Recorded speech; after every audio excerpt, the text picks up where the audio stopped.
Welcome to Wimmer's Wilderness. I'm your host, George Wimmer. I have 30 years of volunteer work, community organizing, and 16 years in local government, 12 of those as mayor. Wimmer's Wilderness is an informed look at politics, community, government, environment, and education from a local perspective. Today we're going to cover Yertle the Turtle. I've been kind of teasing it for about a month or two now, and I've gotten kind of a lot of strange comments and looks and that of why the heck am I going to read a children's book, and why is that so important?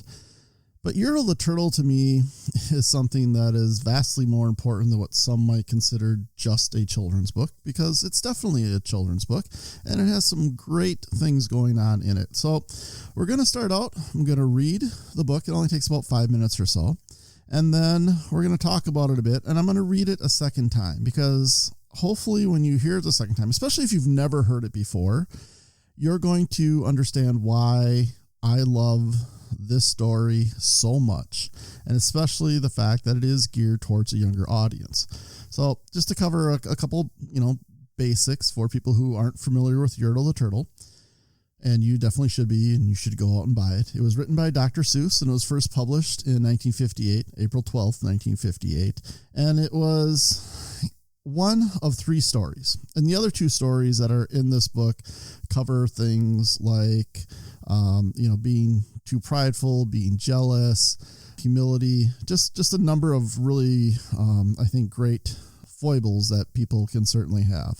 So I'm going to read Yertle the Turtle. I'm sitting in my creaky chair, which sometimes comes through when I shift in a little bit, but it's very comfortable for me, and that's why I keep using it. And you'll hear me probably turn the pages as I read from my copy of Yertle the Turtle. On the faraway island of Salamasan, Yertle the Turtle was king of the pond. A nice little pond. It was clean. It was neat. The water was warm. There was plenty to eat. The turtles had everything turtles might need, and they were all happy, quite happy indeed. They were until Yertle, the king of them all, decided the kingdom he ruled was too small. I'm the ruler, said Yertle, of all that I see, but I don't see enough. That's the trouble with me. With this stone for a throne, I look down on my pond, but I cannot look down on the places beyond. This throne that I sit on is too low down. It ought to be higher, he said with a frown. If I could sit high, how much greater I'd be. What a king! I'd be ruler of all I could see. So Yertle the Turtle King lifted his hand, and Yertle the Turtle King gave the command. He ordered 9 turtles to swim to his stone, and using these turtles he built a new throne. He made each turtle stand on another one's back, and he piled them all up in a 9-turtle stack. And then Yertle climbed up, he sat down on the pile. What a wonderful view! He could see most a mile. All mine! Yertle cried. Oh, the things I now rule. I'm king of a cow, and I'm king of a mule. I'm king of a house, and what's more beyond that, I'm king of a blueberry bush and a cat. I'm Yertle the Turtle, O marvelous me, for I am the ruler of all that I see. And all through the morning he sat there up high, saying over and over, a great king am I, until long about noon, then he heard a faint sigh. What's that? Snapped the king, and he looked down the stack, and he saw at the bottom a turtle named Mack, just part of his throne. And this plain little turtle looked up and he said, beg your pardon, King Yertle, I've pains in my back and my shoulders and knees. How long must me stand here, your majesty, please? Silence, the king of the turtles barked back. I'm king, and you're only a turtle named Mack. You stay in your place while I sit here and rule. I'm king of a cow, and I'm king of a mule. I'm king of a house and a bush and a cat. But that isn't all. I'll do better than that. My throne shall be higher, his royal voice thundered. So pile up more turtles. I want about 200. Turtles, more turtles, he bellowed and brayed, and the turtles way down in the pond were afraid. They trembled, they shook, but they came, they obeyed. From all over the pond they came swimming by dozens, whole families of turtles with uncles and cousins. And all of them stepped on the head of poor Mack. One after another, they climbed up the stack. Then Yertle the Turtle King was perched up so high he could see 40 miles from his throne in the sky. Hooray, shouted Yertle. I'm king of the trees, I'm king of the birds, and I'm king of the bees. I'm king of the butterflies, king of the air. Ah me, what a throne, what a wonderful chair. I'm Yertle the Turtle, oh marvelous me, for I am the ruler of all that I see. Then again from below, in the great heavy stack, came a groan from that plain little turtle named Mack. Your Majesty, please, I don't like to complain, but down here below we are feeling great pain. I know up on top you are seeing great sights, but down at the bottom we too should have rights. We turtles can't stand it, our shells will all crack. Besides we need food, we are starving, groaned Mack. You hush up your mouth, howled the mighty King Yertle. You've no right to talk to the world's highest turtle. I rule from the clouds, over land, over sea. There's nothing, no nothing that's higher than me. But while he was shouting, he saw with surprise that the moon of the evening was starting to rise. Up over his head in the darkening skies. What's that? Snorted Yertle. Say, what is that thing that dares to be higher than Yertle the king?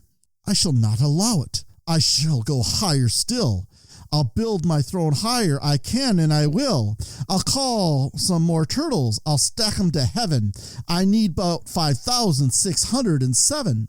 But as Yertle the Turtle King lifted his hand and started to order and give the command, that plain little turtle below in the stack, that plain little turtle whose name was just Mack, decided he'd taken enough, and he had. And that plain little lad got a little bit mad.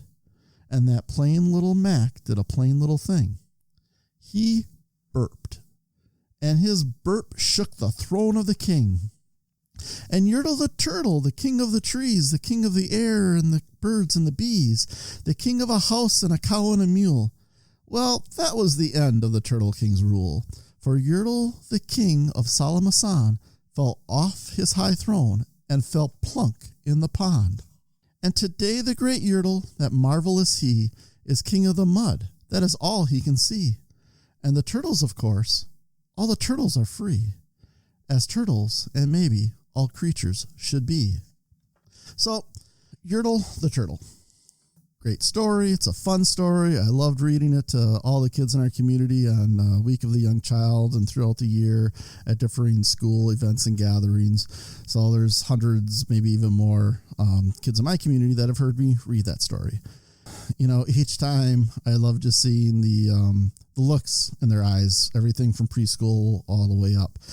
And I like the story because obviously, you know, it's a story to me about authoritarianism, about socioeconomic injustice, just a lot of things. And I know some people are going to cringe and think, okay, he's reading an awful lot into that. But a good story has many layers to it. Even a simple 5-minute story that Dr. Seuss wrote. And much of what Dr. Seuss wrote had layers to it and had lessons to it. Some of them were really blunt and right there, and I think most of them were that way.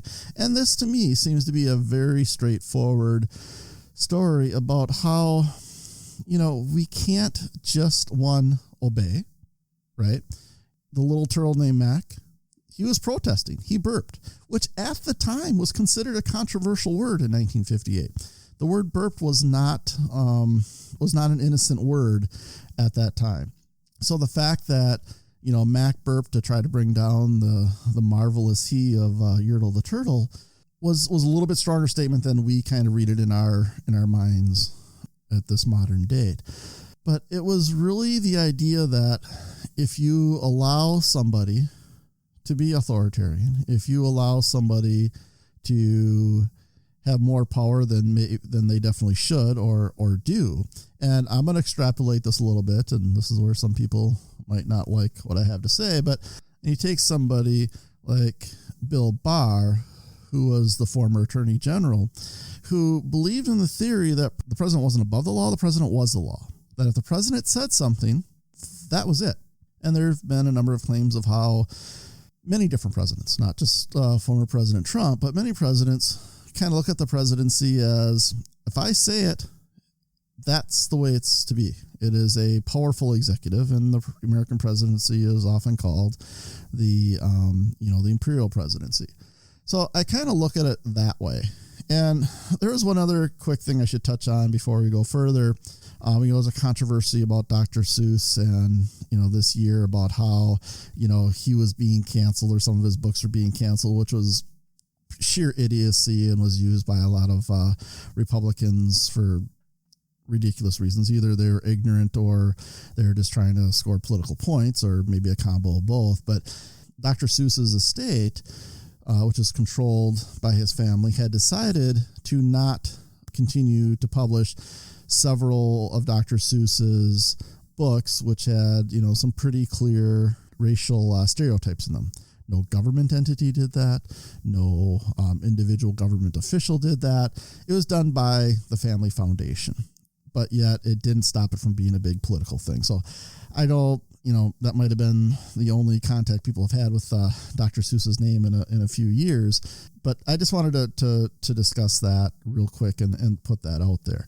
But back to the idea that former Attorney General Bill Barr had used first to get the job as President Trump's second Attorney General, but also in a lot of the actions he took as Attorney General, that if the president says something, if it's a policy or a directive from the executive, then that in and of itself was the law, essentially. And the president could not do anything while president that was illegal.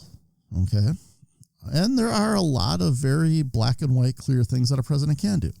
So if you have government official A reveal a government secret, well, that's a crime. That can be punishable by jail, by fines, by all kinds of things. The president can say, and it could be the most important sensitive secret the United States possibly has, and he could bring it up in conversation, and that's not illegal because the president has really the sole authority to just decide anything is no longer needed to be kept secret.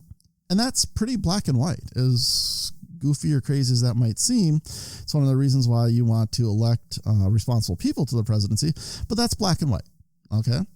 Now, you have different situations where, President Trump would often say he could shoot somebody on Fifth Avenue and he wouldn't lose any support. So if he did that as president, could he be arrested for that? And to a lot of the doctrine that Bill Barr wrote and attested to, most likely not. Now, Congress could impeach him and remove him from the presidency, but when you look at some of the kinds of things that Bill Barr supported and talked about, he talked about the fact that the president, whatever he did, was legal. No other person could do what the president could do. Now, we like to think in our republic, and we live in a republic, not a democracy. It's a democratic republic, but we live in a republic. In our republic, we like to think nobody is above the law. Now, we see, and kind of highlighted in the story as well, people who have more money clearly seem to have different access to justice, right? You see a lot of people brought in, or, if it's somebody who's rich and famous, they can surrender themselves to the authorities, after it's been negotiated by their attorney, whatever. If you're just a common regular person, that's not an option you usually get. And then we have a lot of the racial disparities as well on top of that. So again, there's tremendous inequity, and there's inequity in every single system.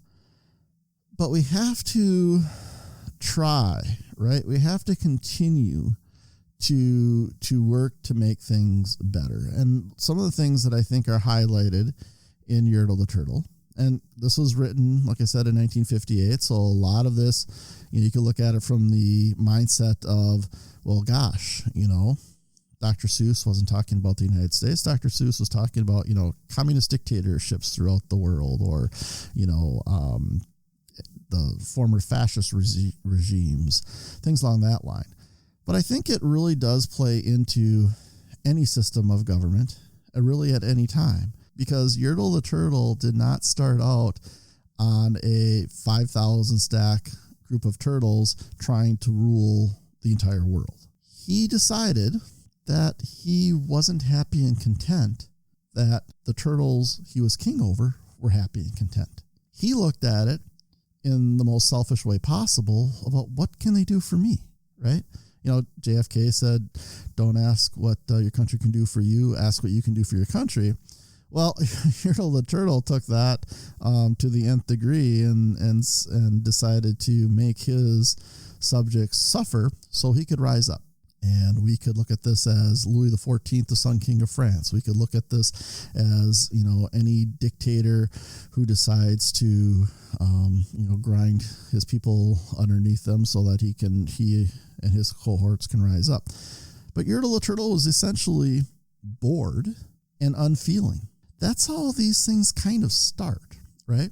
Whether it's in your local city council, your school board, your county commissioners, oftentimes people can look at things and be, okay, well, we're doing this thing, right? What more can we do? Now, sometimes that can be good. Sometimes that can be bad. In local government, there's fewer checks on what people are doing, and you should really take a look at that. I constantly talk to people about getting involved in local government. They say, this mayor is ridiculous, or, this school board isn't doing right by our kids, or, our county roads are terrible, whatever it might be, right? Everybody's going to gripe about everything. You could give somebody $1 million and they might complain that it wasn't $2 million. When you get a situation where things are going fairly well and it seems like everything is pretty solid, you'll get people, whether they're the people in power, whether they're people who want to be in power, and they have that struggle. Now, Yertle the Turtle was, like I said, he was bored. Yertle the Turtle decided he wanted to rule more.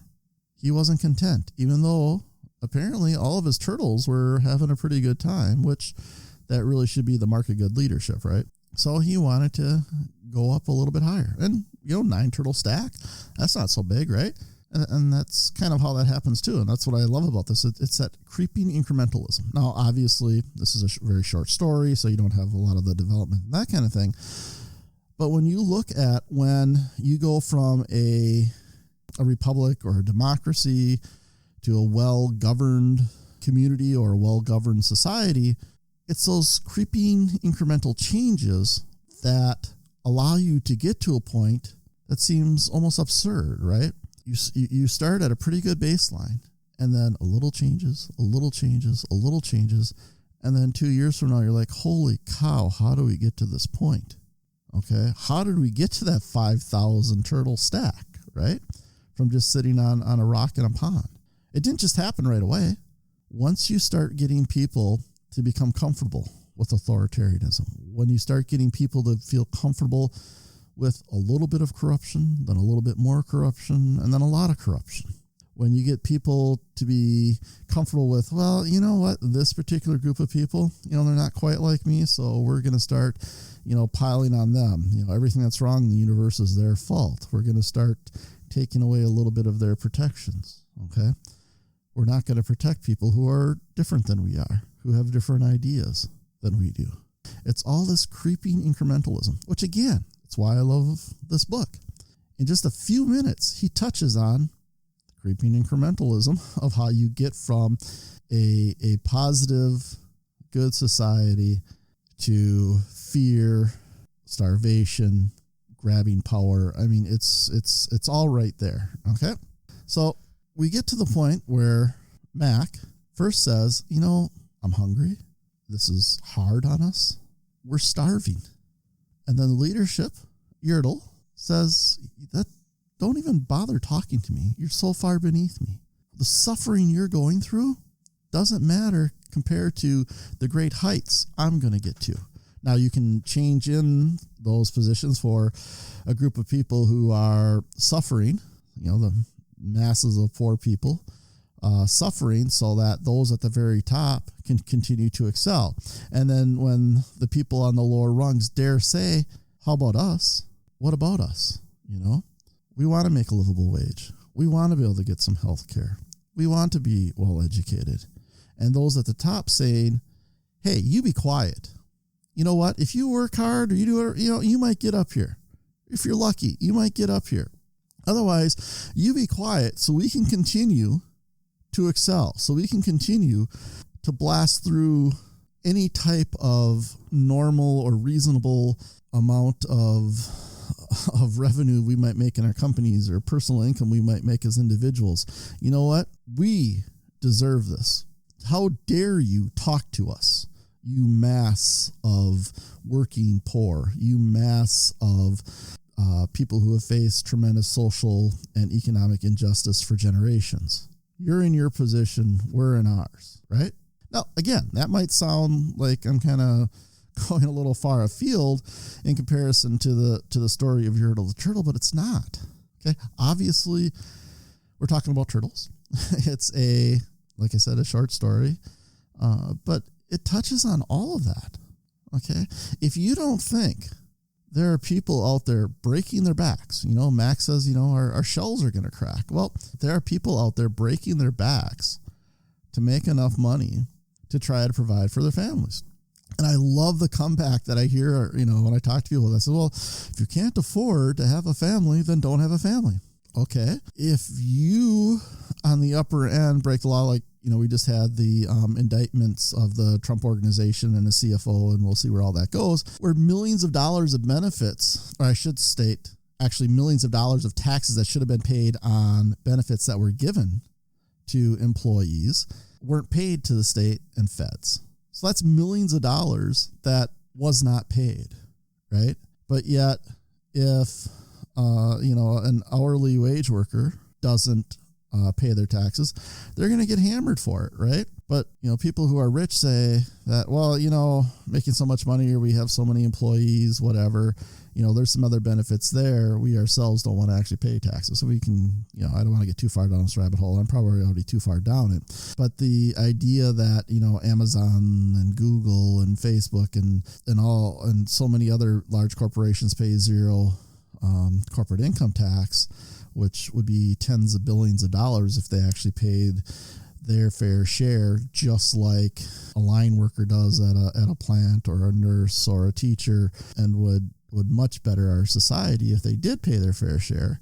There are different systems. And so when Mack is talking about, we're starving, our shells are going to crack, and is told, first of all, just shut up, okay? You're not worthy to talk to the top of the stack. You take your lot in life. All right. The only thing really missing from this story is Yertle, the Turtle King, blaming, some other group, saying, could have added in a few lines saying, hey, it's not my fault. The frogs over there are causing us all consternation, or the snakes through the grass. That's why we have to do this. I mean, that's really the only piece from the authoritarian's playbook that's not in this story. But what is in this story of how authoritarian rule occurs, right? Now, when Yertle first said, hey, let's do this, and if all the other turtles just kind of looked at him and said, are you kidding me? This doesn't benefit, all of us. This doesn't benefit our group here, our community. Why the heck would we go do that so you can just be up higher and make yourself feel like a bigger king? You need to stop that right away. I believe in elections. I believe in having the biggest turnout in elections possible. The idea that fewer and fewer people are now again going to be able to participate in elections. And we can get into whether you think, some of the restrictions, whether it's photo ID, whether it's having mail-in ballots, of each individual one of those are an issue. That's a completely fair and principled argument that can be had. I can see good reasons you'd want to have photo ID. You'd want to be able to prove that, hey, you are a citizen. I get a lot of that. I really do. But where, the rubber hits the road on that particular thing is, hey, guess what? A number of years ago in Georgia, and that's a great example, in Georgia, and I don't mean this word in the political sense, I mean it in the utilitarian sense, they liberalized some of their election laws. They made it easier for people to vote. A lot of the Republicans who are trying to rip the rug underneath minority voters especially were some of the leaders of getting this stuff changed, okay? Or at least went along with it. Or maybe I shouldn't say leaders, because people like Stacey Abrams and a number of the groups there worked very hard for years to get these things changed. But it occurred. But then as soon as they get an election, they didn't like the outcome, they pull out that rug and say, hey, we're going to make it hard as hell. So that's why having a principled argument about some of the rules and restrictions that are being put in place really don't hold water, because it's obviously a pure political play that's being made, in this case by the Republican Party. So if they would have told our good friend Yertle, pound sand, all right? We're not going to come there, all right? You're ruling over us, and at least to that point, it seemed like things are going pretty well. So I don't know if, we don't have a background story on Yertle the king or how he became king or anything else, but things were going pretty good. And then he got bored. He felt he was better than everybody, and he started to take more and more power, and they gave away their power to Yertle. And you end up with this situation where Mack, through nonviolent protest, burped, which, as I said, was kind of considered a bad word at the time when it was published. And through that nonviolent protest, it brought down the whole infrastructure of the authoritarian rule that Yertle had. So the story, I think, is something that people need to understand. And it puts that little kernel, little seed. And that's why I read it every single year. Okay. One, I love Dr. Seuss. I mean, it's just fun to read. But it puts that kernel into people's minds of, we have to watch out what we're doing. And it's great. It's great for all ages. It's especially good for kids because it's kind of fun. There's some great illustrations in the book that I turn to show the kids as I'm reading it to them. But it's one of those things that my long range goal with it is to get, a couple of the kids every year to think about the idea if somebody's bossing them around unfairly, that, hey, you know what? If it's only for the benefit of that individual, then that's not right. And that's what I want kids to know, okay? Obviously, kids need to follow rules and all that kind of stuff, but I want them to become better citizens. We do a terrible job teaching kids about citizenship. Now we get everything through ridiculous political spectrums, right? Another big thing that's out there is, the critical race theory and all that, and people freaking out, I don't want my third grader being taught about, things that are going to make them feel bad about who they are.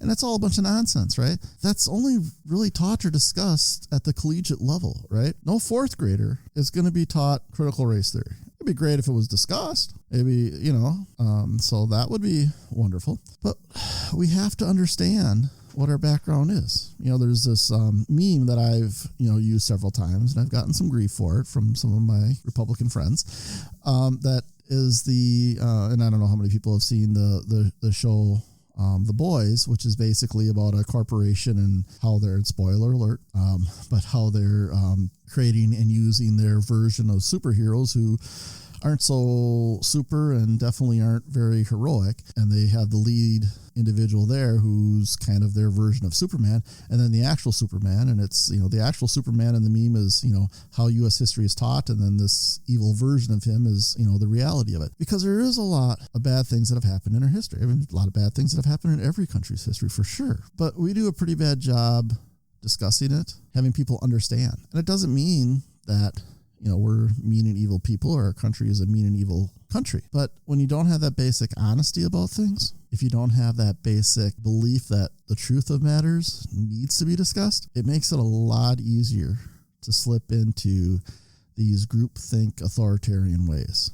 Okay, because then you get this person's just trying to cause trouble, therefore we need to put them down. It's us versus them. No, there's a common truth about things, all right? Our history is our history. There's a lot of bad stuff in it. There's a lot of great stuff in it. We need to just discuss it. Doesn't mean people are horrible, terrible individuals today, okay? If they partook in some of these terrible things, then yeah, of course they are. But we need to be honest and truthful about that. And that's, again, the little kernel in this book that I hope people get is, ask the questions. Ask, why the heck are we doing this? There should be a good answer, right? And kids are inquisitive. They have great minds to soak up all kinds of information. The problem is a lot of that information is garbage at times. And we need to do a better job raising good critical thinkers and people who are civic-minded. And civic-mindedness is not, and again, it's one of those words that's being hijacked by people who are saying if you have, good civic education means that you're completely behind the country and everything it's done, which, again, that's not what that means at all. We need to have good critical thinkers, kids who want to make their society better. And there are lots of different ways to do it, I wish we could get back to a point where we talk about, capital gains tax rates. We're so far afield from actually having policy discussions that I don't even know where we're at anymore. But anyway, I didn't mean to pontificate too much on it. I just wanted people to understand that having a book like Yertle the Turtle, which in many places could easily be banned because it's an anti-authoritarian message. If you were in a society where you had an authoritarian leader, they would look at this book and go, seems like they want to get rid of my position here. So read this stuff, learn this stuff, read it to your kids, and obviously I wouldn't have the same conversation that I'm having right now on this podcast with a 5-year-old, but I have been asked some questions from kids as I read it.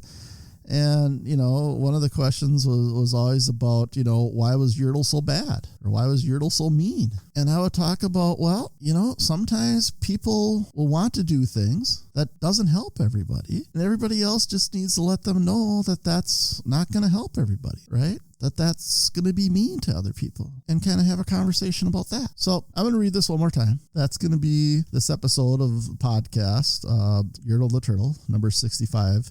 Next week, we're going to be talking about some local communities in our podcast 66. I also want to let everybody know that we've gotten full bore in Wimmers Wilderness on the bee and honey side. So those of you who follow me on social media know I do the podcast and do writing, and I'm also a apiary operation. I've got up to 6 hives now, hopefully a few more in the next couple of years, but we're selling our jars of honey, selling our lip balm, our beeswax lip balm, and then also an assortment of candles as well. So we're going to be getting our Wimmers Wilderness store up and going on wimmerswilderness.org. You can also check out our social media, which will be in the kind of sign off on every podcast as well. But if you look up Wimmers Wilderness on Facebook, Instagram, or Twitter, you'll find us there. And then again, all that stuff is on wimmerswilderness.org. So you can get a great jar of organic raw honey for $8 a pound, and get some great beeswax lip balm or some great candle designs as well. All going from ones that are just about an inch or two tall to some pretty significant candles. Prices accordingly. So, and then the other thing I want to just add in, all of our containers are from materials that are easily recyclable. Our cardboard holders for our lip balm are fantastic. And then we use glass jars for our honey. So just wanted to add that out there, a plug for our kind of other business side to this Wimmers Wilderness operation, and the dollars that we make off of that help us do the podcast and writings and other things as well. So I'm going to read Yertle the Turtle one more time, and hopefully the big sledgehammer I used to kind of beat in some of these ideas wasn't too heavy and hard, or you don't think I've gone too far off the farm on some of this stuff. But I think it's important to look at writings like this and really go into it. And if you want me to dissect some other things, I can certainly do that. Here we go. On the faraway island of Salamasan, Yertle the Turtle was king of the pond. A nice little pond. It was clean. It was neat. The water was warm. There was plenty to eat. The turtles had everything turtles might need, and they were all happy, quite happy indeed. They were, until Yertle, the king of them all, decided the kingdom he ruled was too small. I'm ruler, said Yertle, of all that I see. But I don't see enough. That's the trouble with me. With this stone for a throne, I look down on my pond, but I cannot look on the places beyond.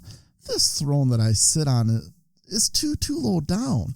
It ought to be higher, he said with a frown.